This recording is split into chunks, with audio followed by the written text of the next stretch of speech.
இப்போ என்ன ப்ராப்ளம், அதுக்கு என்ன சொல்யூஷன், இப்படி யோசிச்சாலே போதுங்க. இப்படி யோசிச்சதை ஷார்ட் அண்ட் ஸ்வீட்டாக நம்ம மக்கள்கிட்ட நம்ம எடுத்து சொன்னாலே போதும், அவங்களுக்கு நம்ம மேலே கான்ஃபிடென்ஸ் வரும்.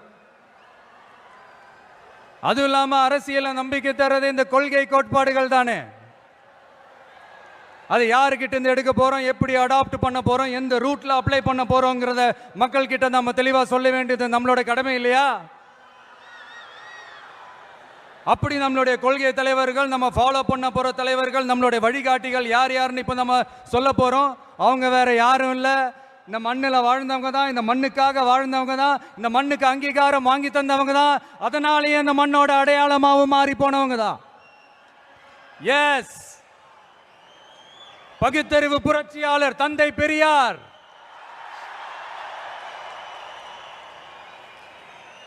என்னது, பெரியார் உங்க கொள்கை தலைவரா?